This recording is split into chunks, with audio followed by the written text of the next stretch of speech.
Greetings, my beautiful souls. Did you know the Bible holds the key to your financial success? Discover 5 timeless money principles straight from the scriptures that can help transform your wealth and wisdom. Whether you have a little or a lot, the way you handle your money impacts every aspect of your life. Whether it's your stress levels, your relationships, your future, and even your spiritual life.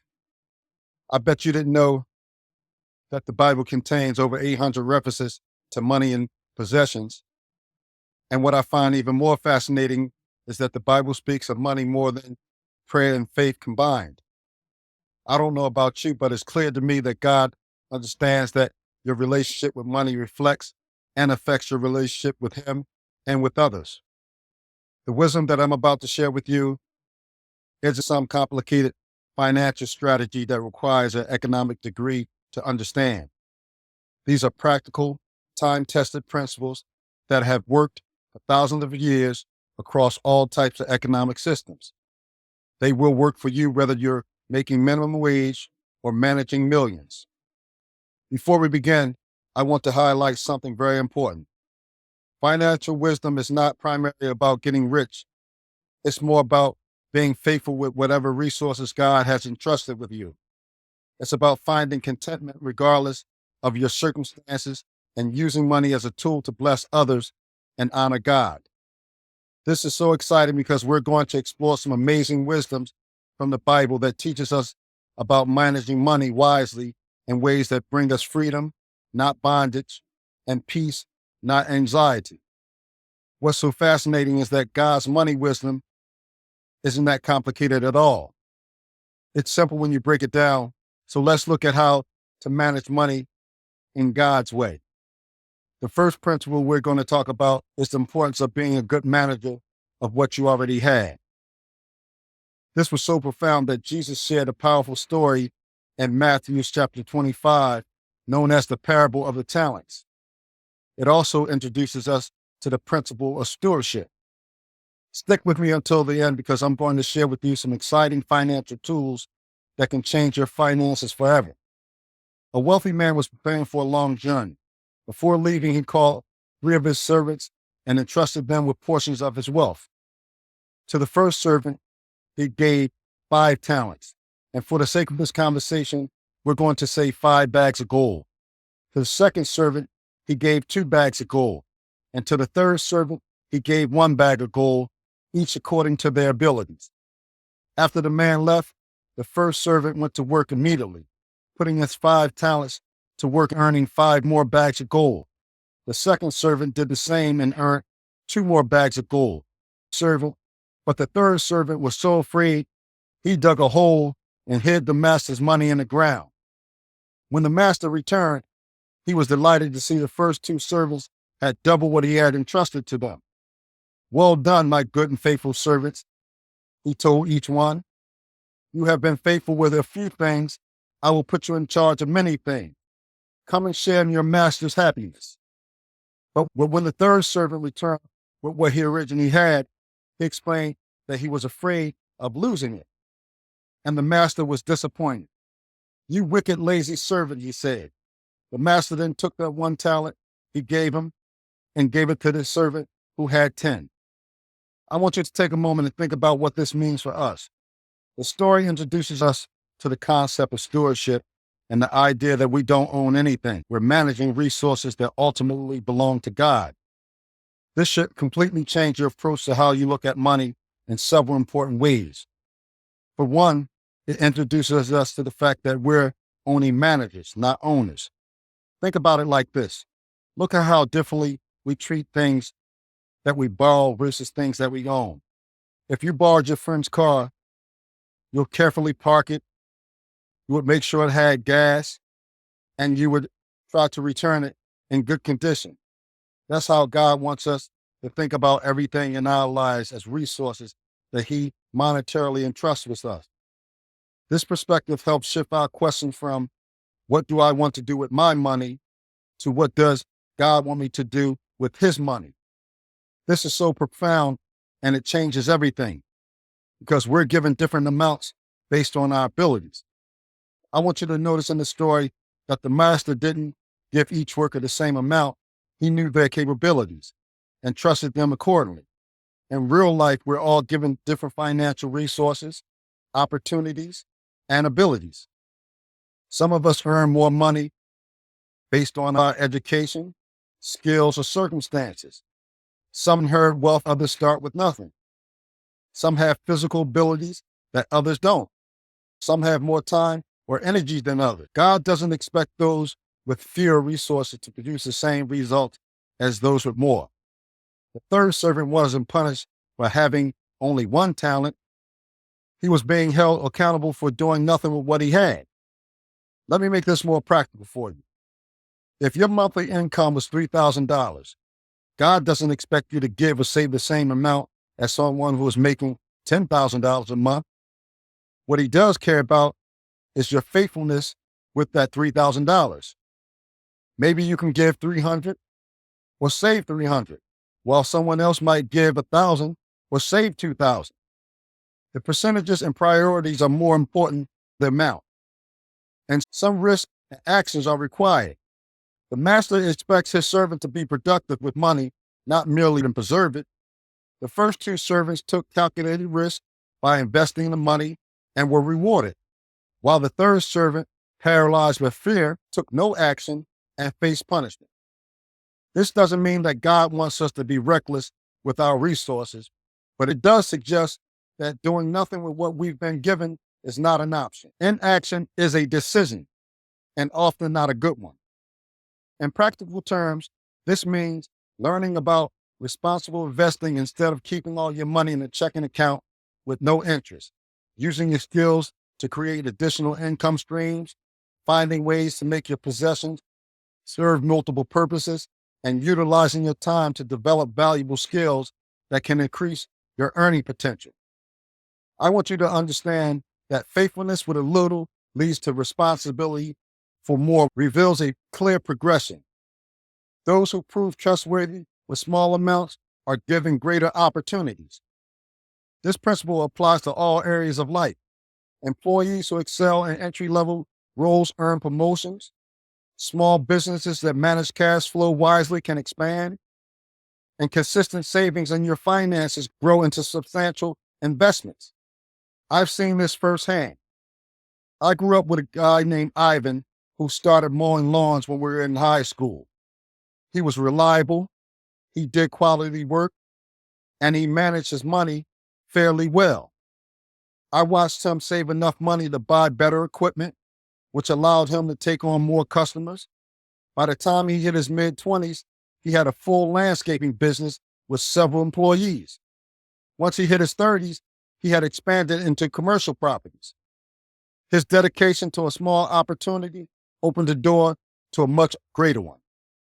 The principle here is stewardship and recognizing that everything we have is on loan from God, and we're responsible for managing it wisely. This is why we must be active, not passive, with our resources. Being smart about debt is the second money principle. The Bible doesn't completely forbid us from borrowing, but it certainly cautions us about it. Proverbs chapter 22, verse 7 bluntly states, "The rich rule over the poor, and the borrower is a slave to the lender." Another passage, Romans 13, verse 8, advises, "Let no debt remain outstanding except that continuing debt of love for one another." Back in biblical times, that led to slavery. If someone couldn't repay a loan, they or their family members might become servants to the lender until the debt was paid. Although we do not have debtors' prisons anymore, the principle still holds today. Debt creates a power imbalance and limits your freedom. Look at the reality of modern day debt and how it impacts people today. Consider the financial impact of borrowing money. You're not just repaying the amount you borrow, you're also paying additional interest, which often exceeds the original loan amount. For example, a $30,000 car loan at 7% interest for 5 years, you'll be paying $35,642 in total, which is an additional $5,643. And if you had a $5,000 credit card debt at 18%, and made minimum payments, it might take you over 10 years to pay that car off, costing you tens of thousands of dollars in interest. And let's look at a $250,000 mortgage at 5% for 30 years. That would total $483,239 in total payment, almost doubling the original amount of the home. And studies have consistently shown the emotional impact that high debt levels correlate with people having increased stress, anxiety, sleeping problems, and relationship strain. It shows people with high debt to income ratios are 3 times more likely to suffer anxiety and depression than those with low to debt income ratios. And the future impact that debt has on your finances is horrible. Every dollar you spend on debt payments is a dollar you can't use for something else like giving, saving for rainy days, investing in your retirement, or pursuing future opportunities. Debt essentially means you're limiting your future options to pay for past purchases. Now, let's be mindful there are different types of debt, and not all borrowing is equal. Some forms of debt are more problematic than others. Here's some potentially productive debt, like mortgages. Homes typically appreciate over time and build equity while having a place to live. And student loans, when tied to a degree, can increase your earning potential. Business loans are used for ventures with solid business plans and positive expected return. Although these seem to be better forms of debt, it's still wise to borrow as little as possible and pay them off as quickly as you can. Now, here's some problematic forms of debt, like credit card balances that carry over month to month, auto loans, especially long-term loans on new cars, which appreciate rapidly, and buy now, pay later plans for everyday purchases, as well as loans for vacations and weddings or other expenses. Here's a good rule of thumb. Avoid borrowing money for things that won't last as long as the payments, like meals, vacations, or clothing. Likewise, if something will lose most of its value before you finish paying for it, such as electronics or a new car, reconsider the purchase. Always think carefully before taking on debt. It wouldn't be fair to talk about debt and not offer some kind of solution or strategy when it comes to handling debt. Many end up in debt because of unexpected expenses. So it would be wise to develop an emergency fund first to prevent you from going into debt. The Bible teaches us about preparation. The prudent sees danger and takes refuge, but the simple keep going and pay for the penalty. Proverbs chapter 22, verse 3. And you can start by putting away $1,000 in an accessible account and then work towards 3 to 6 months of essential expenses. This buffer will help you stay out of debt when unseen surprises happen. The third principle happens to be one of my favorite principles of them all, the power of giving. It's one of the counterintuitive biblical principles. It's not surprising to note that one of the most powerful money principles in the Bible is that of giving leads to receiving. Proverbs chapter 11, verses 24 and 25 says, "One person gives freely, yet gains even more. Another withholds unduly but comes to poverty. A generous person will prosper. Whoever refreshes others will be refreshed." And in Malachi chapter 3, verse 10, God even challenges people to test him in this area. "Bring the whole tithe into the storehouse. Test me in this, says the Lord Almighty, and see if I will not throw open the floodgates of heaven and pour out such a blessing that there will be no room enough to store it." I know this doesn't flow well with current day thinking. Most of you believe that if you give your money away, you will have less money, and that's a scarcity mindset. The word teaches us that generosity leads to blessing. Believe it or not, there's a science behind being generous. Modern scientific research has confirmed what the Bible was saying all along. Universities such as Howard and Notre Dame have found that people who give to charity often report high levels of happiness and life satisfaction. Studies show that giving activates the same pleasure centers in the brain as receiving rewards. Regular generosity is also linked to lower blood pressure and reduced stress. Additionally, generous individuals often experience a helper's high, a natural psychological boost that creates feeling, warmth, and energy. There was even one study that found that elderly people who volunteer regularly live longer than those that don't. That's why it's so powerful to offer your time, your experiences, and even your money. The Bible outlines several types of giving, including tithing, which involves giving 10% of your income to support priests, temples, and the poor. Offering goes beyond tithing and are given for specific needs and projects. Almsgiving provides direct aid to the poor and those in need, while first fruits emphasize giving the best of what you have up front rather than offering leftovers.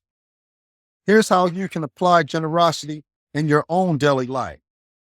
If you're not giving anything right now, start with a percentage, maybe 3 or 5% of your income. The amount doesn't matter. It's more about establishing the habit and the heart attitude. I want you to know that giving goes beyond just money. While money is one way to give, it's not the only option. You can also give your time by volunteering for causes you are passionate about. You can share your talents, skills, and abilities to help others. You can contribute some of your financial resources or donate items you no longer need that might be useful to someone else. Additionally, each of us has personal experience and knowledge that we can share to benefit others. For example, if you're an accountant, you might offer free tax help at a community center. If you're a good cook, you might prepare meals for the homeless. If you have a reliable vehicle, you might give rides to the elderly in your neighborhood. There are countless things that you can do to help those in need. Make sure when you're giving in a meaningful way. Don't just go write a check to some distant organization. Try to find opportunities to give in ways where you can see the impact and build relationships. While it's good to plan regular giving, it's also important to leave room for spontaneous acts of kindness. You can help someone in an unexpected moment of need by doing something simple like paying for the person's order behind you in the drive-thru, or covering someone's grocery bill at the checkout if they're struggling, or leave an extra generous tip for a service worker at a restaurant. The fourth principle is an important one: planning for the future. The Bible provides a great example for this kind of forward thinking. Proverbs chapter 6, verses 6 through 8. Go to the ant, you sluggard. Consider its ways and be wise. It has no commander, no overseer or ruler, yet it stores its provisions in summer and gathers its food at harvest. You see, God points us to the smallest creature as an example of wise planning. Ants work persistently during seasons of plenty to prepare for seasons of scarcity. They don't need anyone forcing them to prepare. They just understand how the world works. Another passage that speaks to this very concept is Proverbs chapter 21, verse 5. The plans of the diligent leads to profits as surely as haste leads to poverty. As you can see, there's a stark contrast between biblical wisdom and the impulsive live for today mentality. These passages teach us the value of planning ahead, just like the ant does. Even though the ant has no one to oversee its actions, it works persistently during times of abundance to prepare for the future when resources may be scarce. It's a reminder that we should be proactive, managing our time, resources, and efforts wisely to ensure that we are ready for whatever challenges lie ahead. Planning for the future through savings, setting goals, or making thoughtful decisions is an essential part of living a responsible and successful life. A balanced approach is to plan wisely while remaining flexible, acknowledging that God may redirect our path. It's not a choice between trusting God or making plans. It is about trusting God while making your plan. The fifth and final timeless money principle is contentment. One of the most freeing financial truths comes from 1 Timothy chapter 6, verses 6 to 8. But godliness with contentment is great gain. For we brought nothing in the world, and we cannot take nothing out of it. But if we have food and clothing, we will be content with that. This principle reminds us that true wealth isn't about accumulating more, but about finding satisfaction in what we already have. In this consumer society that we live in, which is constantly telling us we need more, bigger, newer, and better things to be happy, this teaching is revolutionary. It suggests that contentment is not found in having more, but wanting less and being satisfied with what we already have. Paul reinforces this in Philippians chapter 4, verses 11 through 12. I have learned to be content with whatever the circumstances. I know what it is to be in need, and I know what it is to have plenty.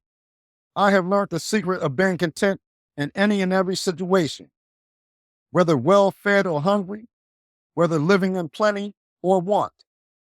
This mindset doesn't come naturally. As you notice, Paul said he learned to be content.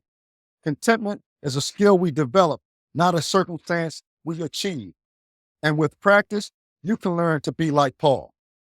Today's economy thrives on creating dissatisfaction. Companies invest billions in advertising specifically designed to make you feel inadequate without their products. The average American is exposed to between 4,000 and 10,000 advertisements daily, all working to fuel this sense of discontent. And the hedonic adaptation is what economists call our tendency to quickly return to our baseline level of happiness despite positive changes in our lives. For example, when you finally get that new car you've been waiting for, you feel a surge of happiness for a few weeks. Then as the car becomes your new normal, your happiness returns to its previous level. This triggers a cycle where you begin seeking something else to give you another temporary happiness boost. All this constant exposure to advertisement feeds into this psychological pattern. Yeah, this is that treacherous treadmill that some of you are on that will never stop unless you consciously step off of it. You can begin to cultivate contentment by defining what's enough for you in your life. We should also incorporate gratitude daily. Gratitude and contentment are closely related. Research has shown that people who practice gratitude report higher levels of happiness and lower levels of depression and stress. It's also said that practicing gratitude can add 7 years to your lifespan. To incorporate gratitude into your daily life, try keeping a gratitude journal where you list 3 to 5 things you're thankful for each day. Sharing appreciation during meals with loved ones, sending thank you notes to people who positively impact your life, or taking gratitude walks where you mentally note what you appreciate as you move around.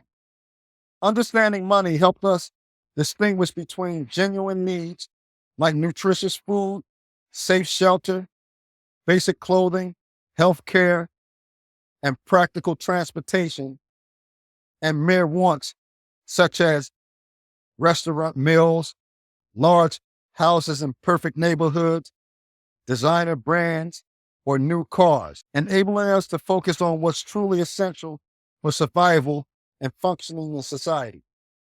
Wants are everything beyond these essentials. There's nothing wrong with enjoying wants if you can truly afford them. But here's where the problem arises. When we confuse wants with needs, like I need a new phone when the old one works just fine, or we often go into debt for our wants because we begin to prioritize wants over giving or saving. And then we begin to base our identity or worth on having certain wants, which is backwards thinking. It's also dangerous when you live your life comparing yourself to others. God warned us about envy and comparison. In this social media age, it's easier to fall into these traps. But you can break out of the comparison habit by limiting your social media consumption, especially accounts that make you feel inadequate. Remember that people only share their highlights, not their behind the scene reality. Focus on your progress rather than comparing yourself to others' outcomes. Practice feeling genuine gratitude for others' success to overcome envy. Finally, remind yourself that no matter how much you acquire, there will always be someone with more. Research shows that the most reliable source of lasting happiness comes from building strong relationships, contributing to causes larger than yourself, pursuing personal growth, helping others, and valuing your life experiences over material possession. If you think about it, none of these require significant financial resources. Many of the wealthiest people report that their happiest moments come from simple pleasures like a meaningful conversation, family tradition, natural beauty, creative pursuits, and serving others. Luke chapter 12, verse 15 says, "Life does not consist in abundance of possession." If you want to master these 5 money principles and free yourself from a scarcity mindset, contentment is the way. When you learn contentment, you will experience several kinds of freedom. You'll free yourself from the tyranny of always wanting more. It frees you from the financial stress caused by overspending. You get the freedom to be generous because you're not constantly expanding your lifestyle. You get the freedom of choice of careers and life choices based on your purpose and not on maximizing your income. And most importantly, you get free from the exhausting comparison game. And as we conclude, we've covered 5 powerful biblical principles about money that are as relevant today as they were thousands of years ago. In exploring financial wisdom, we learned about stewardship, recognizing that everything belongs to God and we're mere managers who should use his resources wisely. The dangers of debt, where borrowers become servants to lenders, making it essential to borrow minimally and plan for debt freedom. The transformative power of giving, making generosity our first financial priority rather than our last. The importance of planning, preparing for the future during abundant times by setting goals, saving consistently, and diversifying your resources. And finally, that contentment is the true path to wealth, defining what's enough, practicing gratitude, and investing in non-material resources for happiness. Jesus summed up your relationship with money perfectly when he said, "No one can serve 2 masters. You cannot serve both God and money." Matthew chapter 6, verse 24. Many of you have heard this saying, "Money makes an excellent servant, but a terrible master." And as you follow these biblical financial principles, money becomes a tool that serves God's purpose in your life rather than the force that controls it. I'm telling you, these principles can work in any economy, at any income level, and at every stage of your life. It can bring you freedom rather than bondage, peace rather than anxiety, and purpose rather than emptiness. Which one of these principles would you focus on implementing in your life this week? Maybe you'll start an emergency fund to avoid debt, or set up automatic giving accounts. Start the creation of a long-term financial plan, or simply list some things you're grateful for each day. Whatever step you take, please remember that financial wisdom isn't primarily about getting rich. It's about being faithful with whatever resources God has entrusted you. Finding contentment regardless of your circumstances, and use money as a tool to bless others and honor God. Thank you for joining me in exploring these timeless principles. May they bring you financial peace and purpose for years to come. Peace and love.